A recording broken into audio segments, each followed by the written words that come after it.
Hola, yo soy el doctor Diego Bigatti, médico geriatra, y hoy les voy a contar la historia clínica de El pintor descolorido. Este es un caso que tuve hace ya unos cuantos años atrás, será casi unos 10 años atrás, pero que fue tan aleccionador que hoy lo traigo para justamente graficarles sobre la importancia de los sentimientos en las personas ancianas. Bueno, resulta que voy a un domicilio que queda en zona norte y me encuentro con la típica casa inmigrante con el local abajo, la escalerita alta en el costado y todo el chalet montado en el planta alta, digamos, en el primer piso. Eh, Cuando subo todas esas escalinatas con escalones de mármol, me encuentro con eh, una casa al estilo, una casa de antigüedades, ¿sí? Con un montón de elementos que hoy uno encuentra en esos negocios de reciclaje de cosas antiguas, pero que el señor, el pintor, que de hecho se dedicaba justamente al arte plástica y a la docencia en el arte plástica, bueno, estaba con todos sus elementos usándose actualmente. ¿Sí? El señor tenía 90 años y vivía solo en todo ese chalet con un montón de eh, elementos de aquella época. Tocadiscos, discos de pasta, cuadros propios y ajenos, con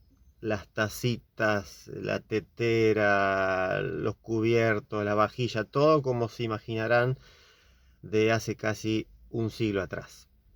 Eh, bueno, cuando empiezo a armar la historia clínica, me encuentro con que el señor estaba con fatiga ante mínimos esfuerzos, que inclusive le costaba subir y bajar la escalera, que estaba con edema en miembros inferiores y que cuando le controlo la presión lo encuentro hipertenso. Entonces no había duda que estábamos ante un claro cuadro de insuficiencia cardíaca. Le ausculté los pulmones y tenía crepitantes.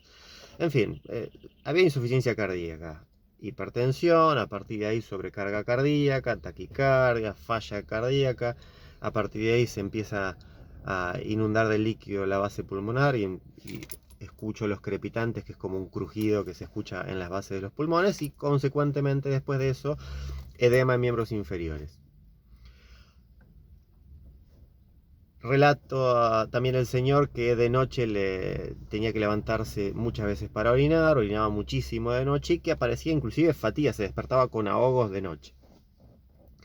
Todo esto es un clásico de la insuficiencia cardíaca. Aparece lo que se llama otopnea, o sea, la falta de aire cuando se acuestan, la nocturia y la poliuria, o sea, el aumento de la frecuencia miccional para orinar y sobre todo nocturna, porque todo ese líquido acumulado en el pulmón y en miembros inferiores en posición horizontal, todo eso se distribuye a lo largo de todo el cuerpo, aumentando el trabajo renal y consecuentemente la producción de pis.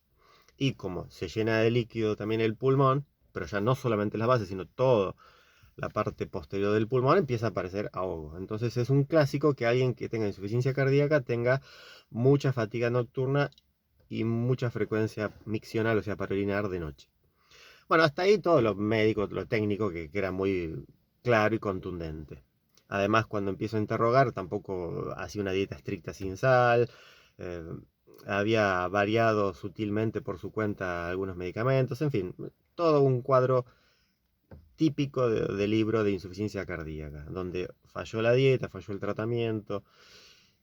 Y había algo en el relato de él que llamaba la atención, porque era un señor soltero, pero muy activo laboral y socialmente, que había tenido una pareja de muchos años, cerca de 20 años, que había estado conviviendo con él y que actualmente estaba en una residencia geriátrica en Capital. Él era de zona norte, entonces se tenía que tomar una o dos veces por semana los dos colectivos de ida y los dos colectivos de vuelta para ir a visitarle.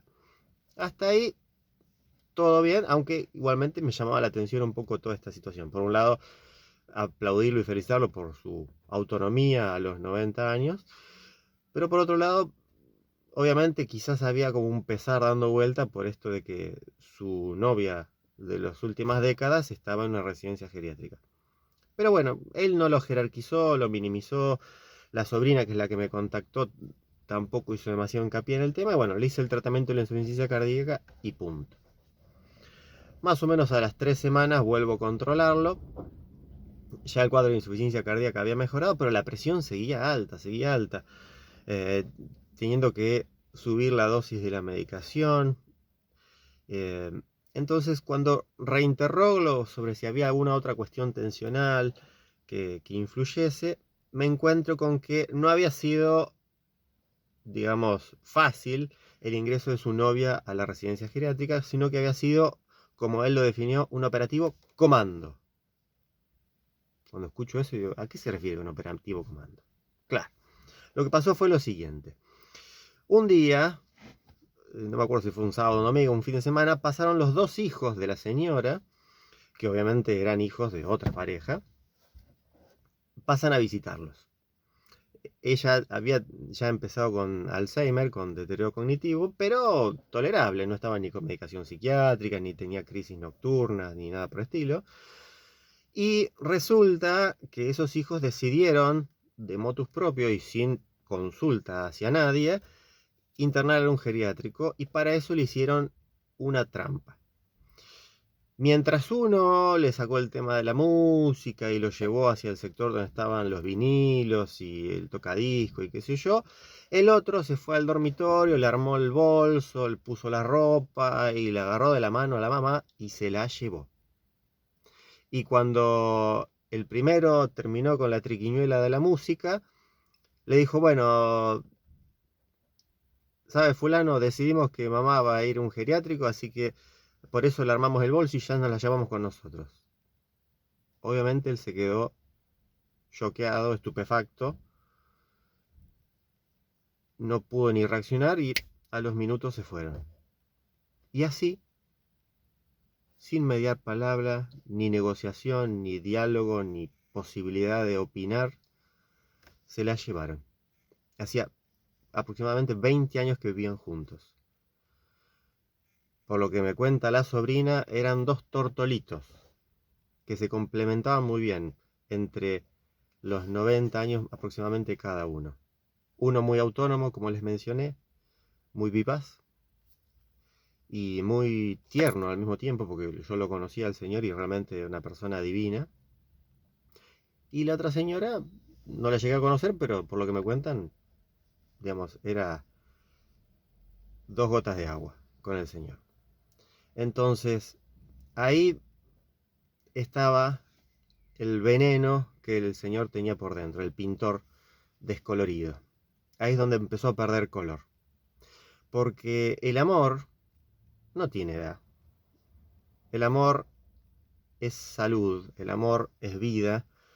Y cuando un familiar, en este caso los hijos, deciden que hay que tomar algo, una determinación en beneficio de su madre, realmente fueron muy ingratos con el pintor y al mismo tiempo fueron inhumanos con el vínculo que tenían entre ellos y con lo importante que era para ella, aparentemente por lo que me cuenta todo el entorno, el vínculo que tenían entre ellos, donde el señor la cuidaba, la contenía, la mimaba, le era un soporte muy importante y que de buenas a primera la lleven a un geriátrico sin siquiera haberle hecho participar fue verdaderamente dañino.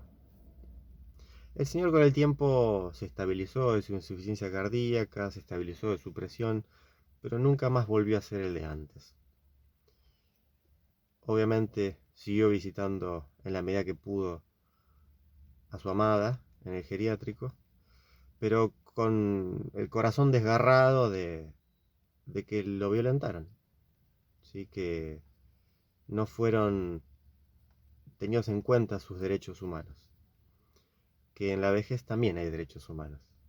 Y cuando hay un vínculo amoroso y sano, sin demasiados conflictos, eso hay que priorizar.